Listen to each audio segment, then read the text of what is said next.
Today, we're here with a glimpse with Torian Brackett. Torian recently voiced a couple of characters for The Walking Dead. And I'm going to turn this over to Gillian since she was the primary director on this. That's right. Hi, Torian. Hey, how's it going? Good. So I actually didn't know you coming into the session at all. And yet you were such a delight to work with.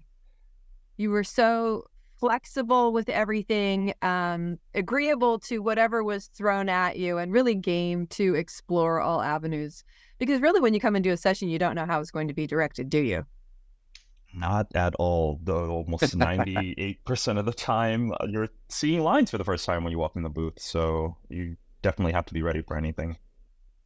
And in this case, you're also not just coming in and creating a character of your own, but you are really trying to recreate a character from a TV show that millions of people know, and they know very well. So I'm sure that sort of had an extra bit of pressure on it for you.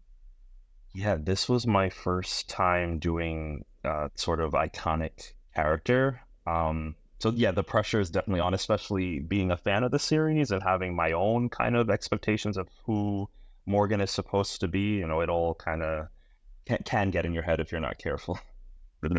Yeah. Right. So let's talk about that. You played Morgan in this. And so you said you were a fan of The Walking Dead previously. You knew it very well before even seeing Still the audition? Okay. Yeah. Yeah, I watched a lot of the first maybe 4 or 5 seasons with my mom, actually. That was like our weekly thing. We would catch up on The Walking Dead. So I was very familiar with the show. Yeah, the whole zombie apocalypse genre is very cool to me. So I've been a fan for a while. So for you, it was not just being a fan of the TV series, but literally a fan of, The Walking Dead from back when it became comic books and the original stories. Yeah, my entry into the universe was the TV series, but then I wanted to see, what was different in the comic books and which characters were there and what different choices did they make, and all of that stuff was very interesting to me as well. So I kind of dove deeper into it, and then all the spin-offs started happening, and I don't watch as avidly now, but it holds a very dear place in my heart. So for you, you have the whole, I've got to sound like Morgan. I got to do the sound alike from the show, because this game is based on the actual show. In fact, we had actors from the show that were also interspersed with the people like yourself that were doing sound alikes. How were you able to split your brain between I need to sound like Morgan and I'm going to act? I'm just going to bring myself as an actor and do the performance, because while it's following the story to some degree, it does separate from the story that the TV show went. Yeah, I think, and I'm typically not a voice impressionist by any means. I don't do much sound-alike work. So I think just kind of letting go of that pressure is really important for me as an actor, letting go of the need to exactly sound like Morgan, and, kind of imitate the performance is not what I was really going for.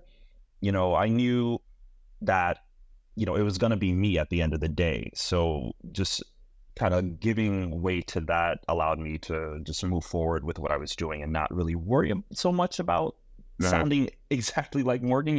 Having his performance in my head was a great inspiration, but no matter what I do, a little Torian is going to be in there. So once I, just allow that to be the truth, then everything else kind of falls to the wayside.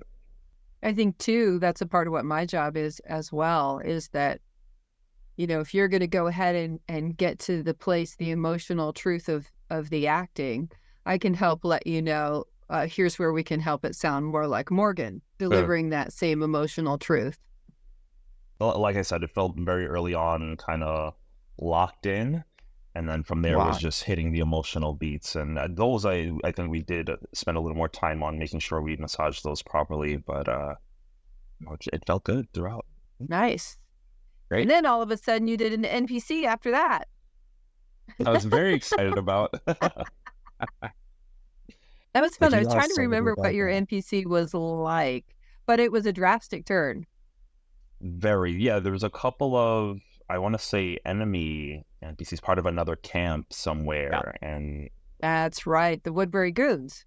Yeah, and I definitely let myself have a bit more fun with those characters. I mean, it's still grounded in the real world, but this comes up a lot in my work in audiobooks, and when you're dealing with your main characters, your protagonists, and all the supporting people around them, they're usually a lot closer to your voice, so that you can hit all the emotional beats and the ranges that those people are going through. But somebody that shows up in the middle of a chapter and you never see again, I let myself have a bit more fun with those. So that kind of carried over into this session where I was like, well, player's gonna probably kill these guys in a second.